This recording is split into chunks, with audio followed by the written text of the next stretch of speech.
Good morning. In the last class, we have discussed about the roles of management, roles of a manager. So, which has performed the three major roles, which is called as interpersonal roles and figurehead roles. We can call it as figurehead roles and liaison roles, and as well as in the case of interpersonal, he is going to provide the information which is as a figurehead, and as well as liaison as a leader, which communicates through reports and all those. Okay. So, and also we discussed the informational role as a monitor and disseminator and spokesperson. So, which we communicates the information or disseminate the information to the lower level and as well as the top level management. And also decisional role, he has acts as a disturbance handler and resource allocator, negotiator, and entrepreneur. So this is what we discussed in the last class. Today we discuss about the top levels of management. There are three levels of management which we can talk about. One is the top level management. If you look at here, one is the top level management, and the middle level management and low level management. So in the top level management, see, if you look at this, will be a head of the organization or a head of the company, and then the middle level managers who is going to execute carry out the plans which are set by this top level management, and low level management, which is responsible for the duty. If you look at here, they make decisions affecting the entirety of the firm. So these are the top level management which is going to take the decision which affect the entire of the firm. And also middle level management, whatever the decisions, whatever the goals are set up by the top level management will be carried out by the middle level management. So if you look at here, they are responsible for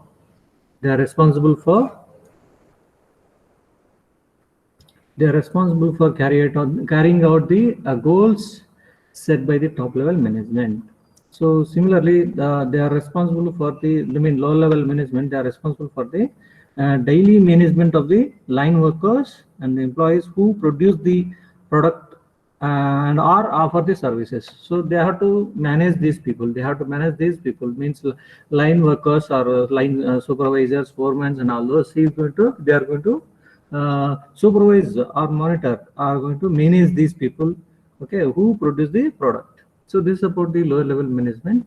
So top level management, when I discuss, as I told, that the managers at this level, they are going to ensure the major performance objectives, and they are established and accomplished. So common job titles, for top managers, which includes chief executive officer and as well as chief operating officer, and BO, president to chairman. So there are many, and vice president. These are all we can call it as top level management.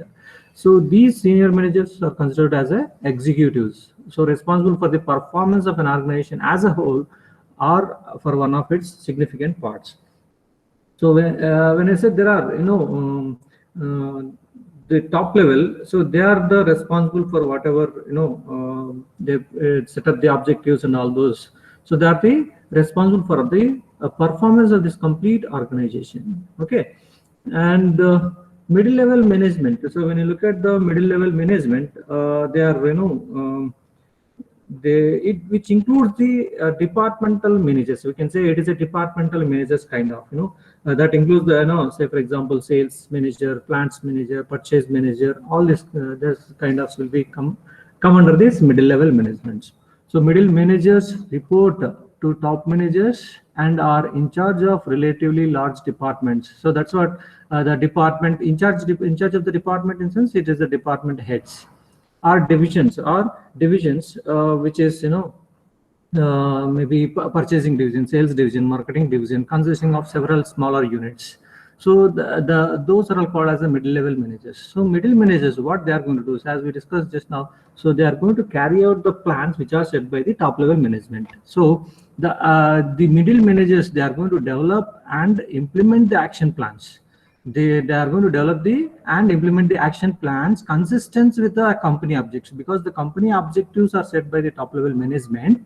According to the company objectives, these middle managers has to develop an action plan and implement the action plan consistent with the company objectives, such as increasing the market presence, So that is what the middle managers going to do the job. So examples of middle managers include, clinic directors in hospitals and deans in universities and division managers like plant managers, branch sales managers in business, and all those we can call as a middle level management. So coming to the low level management, so we can call it as first line managers also. We can call it as first line managers also. These low level managers are also called as first line managers, and it is a group which is made up of foremen and white collar supervisors, men and women who are only one step above the rank and file. Okay, so here the worker just above the workers, we can call it as first line managers, like supervisors, like foremen, like these are all called as low level managers or low level management.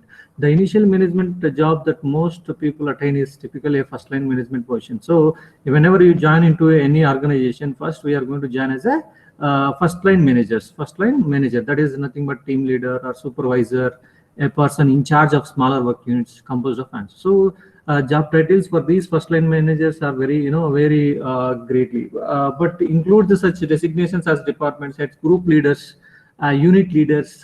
First line managers ensure that their work teams or units meet performance objectives, such as producing the set of number of items at a given quality. So this generally this first line or supervisory level, we can say the supervisory level also. So and also we can call it as foremen also. They are basically one step above the workers. So below the first line managers or low level management, we will be having the workers. So just they are at the one step above the workers. So if you look at the skills, which are required by these levels of management. So if you look at on the left hand side, we have a top level and middle level and low level. So all these levels of management which are required, what kind of skills they have to have. So if you look at the managerial skills, which are basically divided into three skills, which is called as conceptual skills and technical skills and human relational skills. So these three are very, very important when you look at the skills. When you look at the skills that the managers should have. So when you look at this, what is a skill? First of all, before going, skill is nothing but it is an individual ability to perform a physical or mental task with a specified outcome. So it is not required inborn ability. So you can develop the skills. By practicing. By practicing or by translating one's knowledge into experience into action. So once you got the experience, then that can be transformed. That can be translated into a skill. Okay, that is one. And also, the conceptual skills. When I talk about the conceptual skills, so conceptual skills are nothing but it's ability of a manager. It is a conceptual skill is nothing but it is an ability of a manager to take a broad and far-sighted view of the organization and its future. So it's a very broad and far-sighted view. If I say, then automatically the top level management will come into the picture. So his ability to think in abstract and his ability to analyze the forces working in a situation. So his creative and innovative ability and his ability to assess the environment and the changes taking place in it. So in all this has to be have inner conceptual skills. So he is going to set appropriate goals for his organization. And also these skills seems to increase very importance for a manager as the manager moves from the lower level to the top level management. So if you look at this is the conceptual skills. At lower level, we have a little portion, and as I go to the middle level, it is a little bit increase in the skills. And if you go to the top level, so there is a lot increase in the conceptual skills. So this is how the conceptual skills has to be developed when you are at lower level and when you are moving towards the top level. When you're moving towards the top level, you need to develop this kind of conceptual skills. So we know what is the conceptual skills. So we discuss technical skills now. So technical skills in the sense, see, when you look at this from the lower level to the top level, so as you go on, the technical is nothing but it is a manager's understanding of the nature of the job. So technicality of how to carry out the work, technicality of the how to carry out the work, we can call it as technical skills. The manager's understanding of the nature of the job that people under him have to perform. So means because the workers will be under the lower level management. So this manager, lower level manager, has to have the knowledge, the nature of job, how it can be performed, how it can be performed, what technical knowledge is required to perform that particular task. All these things should be known to a lower level manager. So it is a manager, as I told that, it is a person's lower level managers, as I told that it is a foreman and what do you call supervisors will be having at this particular level. So they will be knowing, they have the knowledge of, and they have the knowledge of what kind of process or what kind of technique is used to carry out that job, So that is in lower level management, they'll be having the technical skills. And generally three things which you need to a manager must know about the technical skills at this particular level is first one is which skill that should be employed for a particular enterprise, what kind of skill is required, and what is the role of each skill employed, how are different skills are interrelated. All these is very important. And also the frontline supervisors or foreman or a supervisor, we can call it as a section chief, or we can call it as different names we have, and which are evaluate the quality of the work turned out, because they are going to at this level they are going to evaluate the quality of the work turned out, and also teach new hands, and also direct all the subordinates in the work groups. They are going to direct all the subordinates. So if you look at this technical skills at this, because they are directly in contact with the workers, so they should have the much technical skills than compared to the conceptual skills. Similarly, if you look at this human skills, so human skills is similar for all the levels of management. If you look at here, similarly it is all same for all the levels of management. Human skills is nothing but it is how you interact, interact with the people. So this human skills is nothing but the interaction between the people. So here the lower level of management is also required the human interactions with the people, and middle level is also required the interaction with the people, because they'll be in contact with the lower level as well as top level management, and also top level is also required with the human skills interaction so generally this is the ability, this human skills we can call it as human relation skills also, and it is ability to interact effectively with the people at all the levels. So the manager, it is the manager's ability to recognize the feelings and sentiments of others, because in this skill every manager has to have the these kind of things. One is recognizing the feelings of and sentiments of others, judge the possible reactions and outcomes of various courses of action, and examine his own concepts and values, which enable him to develop more useful attitude about himself. All these things should be the manager should have the ability of identifying all these things. So this we can call it as a skill matrix, as we told that at the top level more of conceptual skills are required, and coming to the as lower level to the top level, when you're reaching, then you should have a more conceptual skills. Similarly, this human skills is similar for all the levels, because it discusses about the interactions. It discusses about the interactions with the people. So all the levels of management should have their human relation skills, and the technical skills is it is nothing but how to perform the task. So it is more related to, because this lower level management is directly in contact with the workers, so they should have the more technical skills compared to the top level and middle level management. So in top level management, they're not much about the process and technique which are used to carry out the task. So because there will be setting up the objectives, and they are going to look at the far-sighted future of the organization. So not much required the technical skills in the top level management. So this is how this is what you can call as the skill matrix. This is called as a skill matrix with respect to the levels of management. So it is the ability to use the tools, procedures, techniques of a specialized field, technical skills, which is because the workers which are they are going to perform the job and all those. So that's why they should have the ability of uses of tools, how the tool will be used, and what are the procedures I have to use, what techniques I have to use to get that particular job done. So technical skill is considered to be very crucial to the effectiveness of lower level managers because as we discussed, the lower level managers are very direct contact with the employees. So here, if you look at, they are in direct contact with the employees performing work activities within the firm. So, and so some example is mentioned here. The success of drilling supervisor of an oil rig depends on a great deal on his technical knowledge of drilling. So without knowledge of drilling, he cannot drill a oil rig. Okay.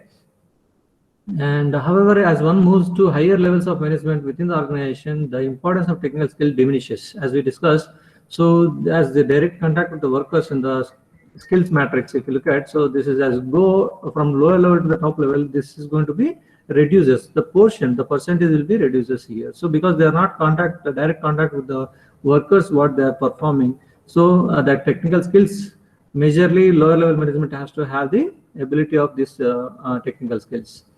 And the president of an oil company does not to know much of the technical details of drilling for oil or how to refine it. So he doesn't require, because he's going to set up the company objectives and all those. He doesn't not require then how this drilling can be carried out. So that is not required. So that's why the president means we can say the top level management. A little bit knowledge of is how the drilling is going to be taken care of, but that's not much required when it compared to the lower level management.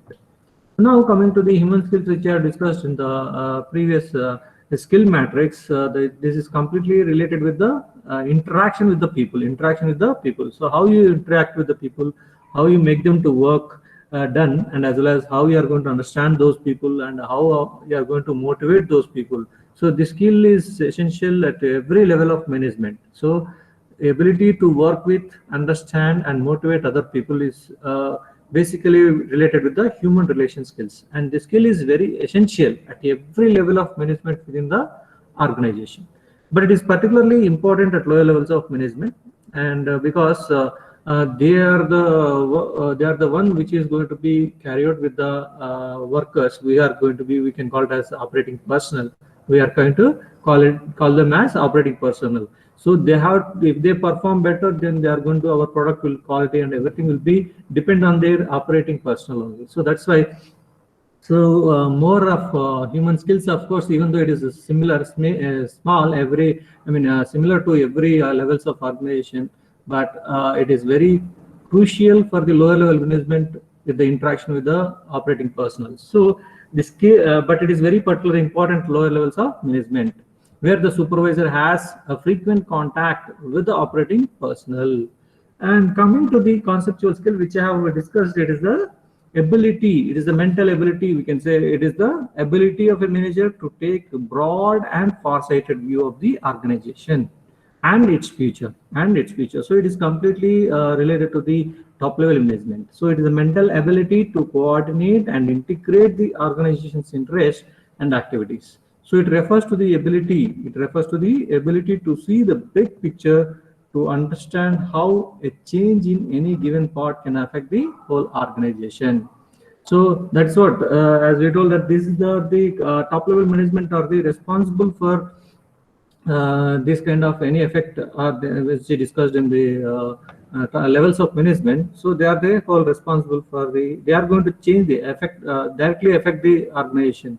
So it refers to the ability in a big picture, to see the big picture. Okay, because as we told that it is nothing but is the manager which are going to take a broad and far-sighted view of the organization and its future. So mainly the ability of this, when I want to look at the far-sighted, okay, so the ability of a manager is to think in abstract. So that is why it related to the mental ability. So these are the three different types of skills which you have. And coming to the development of management thought, so as we told that management thought is emerged as a powerful tool innovative force, because it is evolved from the so many when the industrial revolution has developed. So early contributions, which you can take it as up to 19th century, we can call it as early contributions, and later on we can say it is it is come out with a scientific management. As we told that it is come out with the scientific management from the 1900s onwards, 1900s onwards. So when you look at this administrative or operational management, which you have, they have 1916 to 1940, and then human relations approach, social system approach, decision theory approach, and as well as management science approach. These are all, we can divide this development of management thought into different levels. So if you look at lots of inventions and new technologies which are emerged, and also the importance of management was focused during these areas, during these periods. Division of labor concept has come out, and the importance of planning was identified. But when you come to the 20th century, okay, 20th century, this is from 1900 to 19 sorry come to the 20th century, which is coming 1900 and so on. You have seen the new industry has come out with all these approaches to the management. Business organization has a stage shift from ownership towards the joint stock companies. Of course, earlier there were joint stock companies, and there is a stage shift from just a single proprietorship was there. Then from there to the joint stock companies, it has shift has taken, and also the evolution of this, generally we can divide this complete into two parts. One is we can call it as early classical approaches, and the other one is called as modern approaches. We can call it as modern approaches. So evolution of management can be studied as two approaches. The whole thing which you have discussed here, the whole thing can be divided into two approaches. One is early classical approaches, and the other one is modern approaches. So what are the early classical approaches we have? So if you look at early classical approaches, we can say there are very important approaches we can call as the classical theory, which are three viewpoints. One is the Taylor's scientific management, Powell's administrative management, and Weber's ideal bureaucracy.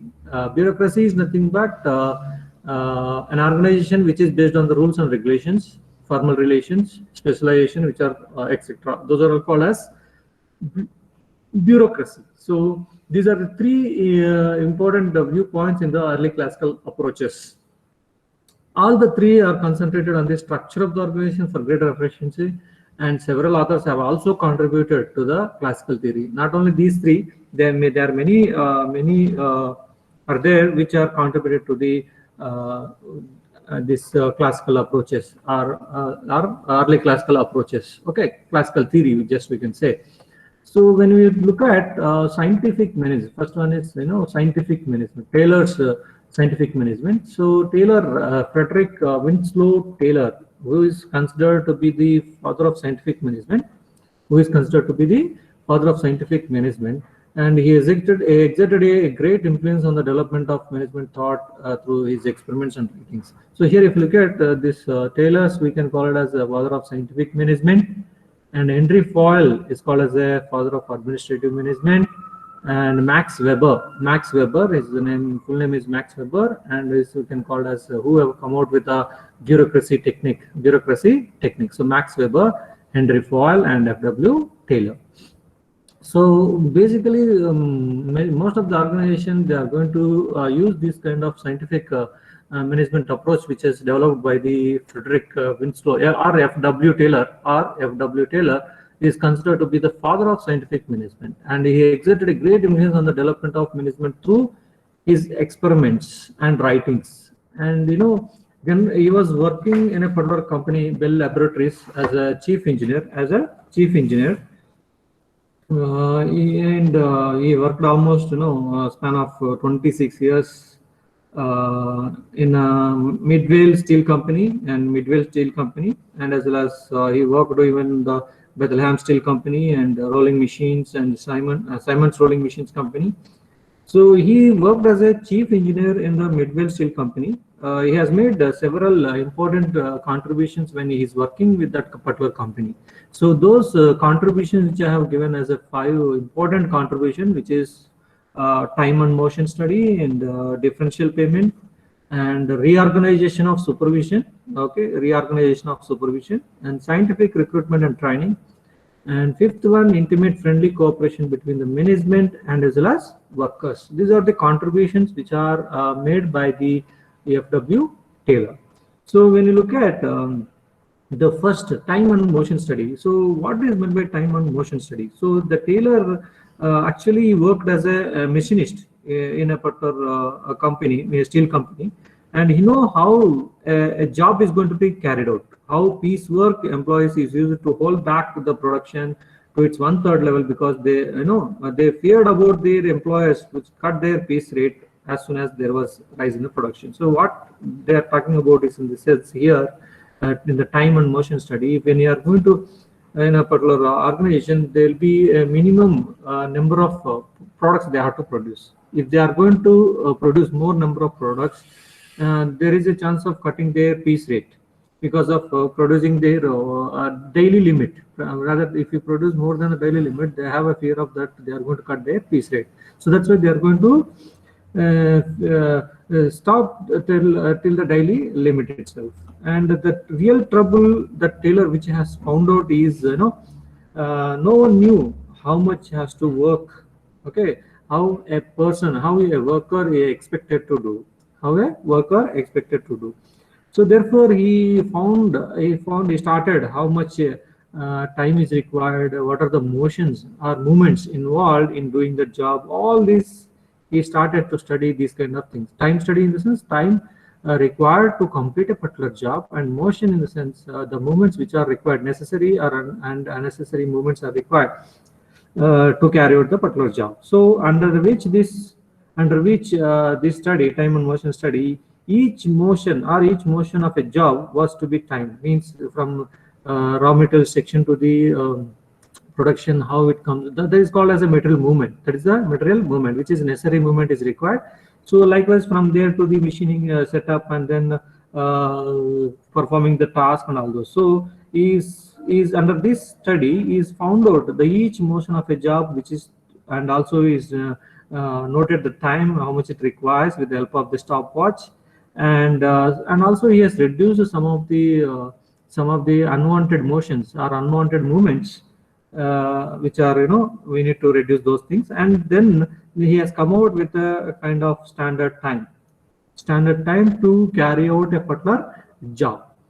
So that is a contribution, because one job, how much time is required to carry out the job, particular task. So he has come out in labor hours are 8 hours. So how many jobs he can produce within his labor hours. So that is how he has come out with the time and motion study. So this is a major contribution by the F.W. Taylor. And also coming to the differential payment, Taylor has introduced a new payment system which you can call as differential payment. What is meant by differential payment? So it is nothing but differential piecework also, in which it is linked with the incentives. In differential payment, it is linked with the incentives with the production. So under this plan, under this differential payment, a worker can receive the low piece rate if he produce the standard number of pieces, and a high rate if he surpasses that standard. As I told that there is a standard which you can say for a particular job. As I told that there are 8 hours in a labor hours. He is going to produce, say, for example, 10 products. So if you produce 10 products, then he's going to get low piece rate, and if he crosses that 10 products, then he's going to get the high piece rate. Taylor thought that the attraction of high piece rate would motivate the workers to increase their production, because if you give the more piece rate, if you cross the set standard number of pieces on a particular die, so then automatically the production increases. That's what his intention to introduce this differential payment. And third one is drastic reorganization of supervision. Drastic reorganization of supervision. So here he has come out with the two new concepts. One is planning and doing. Separation of planning and doing. So planning is the job of frontline managers, and doing is the job of the workers. So he has separated. Earlier it was that the workers has to plan his own work, and he has to carry out the job also. So now he has come out with his own way of reorganization of supervision. So supervisor is going to be planned, and then that will be executed by the operating personnel. So, and our second concept is functional foremanship. So earlier, as we told that earlier days, it's customary for each worker to plan his own work. As we told that the worker has to plan his own work and carry out his job also. So with this concept, the foreman is going to plan the work, and he is going to tell how the job is going to be performed, and how he is going to the planning of the carrying of the work is going to be done by the foreman, and how to do that task can be carried by the worker. So this is what a special function which involving doing the job, and each of these foremen so will give the orders to the worker and his specialty. So that is how the reorganization of supervision has taken place. Separation of planning and doing. Next fourth important point, which is called as scientific recruitment and training. So he has emphasized more on the need for scientific selection and development of the worker. He said that the management should develop and train every worker to bring out his best faculties, and also enable him to do higher and higher, more interesting and more profitable class of work than he does in the past. So you need to require the training. Training so that he can perform the best. So Taylor suggested that you have to introduce the scientific recruitment and as well as training in the organization for the development of the worker. And finally, the intimate friendly cooperation between the management and workers. So what it says? What he said is a complete mental revolution, we can call it as. Taylor's means concept is scientific, it involved movement and dominated industrial management and all this. So what he says is the labor has to have the friendly cooperation between the management and workers, because if I want to try to increase the production and all those, it is completely based on the relations how you maintain between the management and workers. So these are the 5 important we can say contributions which are made by the Taylors. Okay, so we'll go to the Henry Foyle, which is administrative management. So administrative management, the contribution which is in the early classical approaches. Henry Foyle is considered as the father of administrative management theory, and is focused on the development of broad administrative principles. So there are 14 administrative principles which are applicable to general and higher management levels. And also he wrote that all the activities of business enterprise could be divided into 6 groups. So he has mentioned any business enterprises will be carrying out all the major 6 activities. Those are all technical activities, commercial activities, financial activities, and accounting activities, security activities, and administrative or managerial activities. And he focused on the managerial activity as he felt the managerial skills had been the most neglected aspect of business operations. So in any business operations, so this is the most neglected aspect, which is called as managerial skills. That's why his main focus is on managerial activity rather than other 5 activities. It's focused mainly on the managerial activity. That's why he has come out with the principles, administrative principles. So this the time we will discuss the 14 principles in the next class. Okay. Now I'll stop today.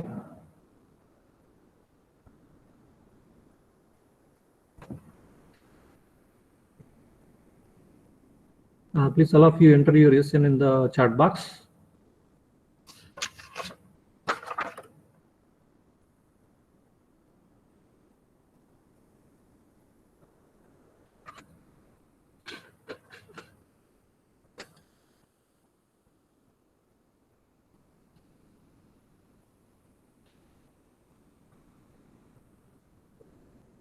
Right.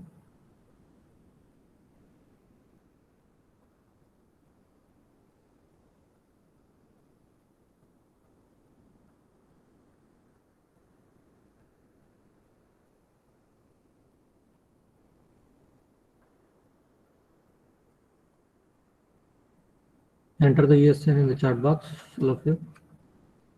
And we have a quiz.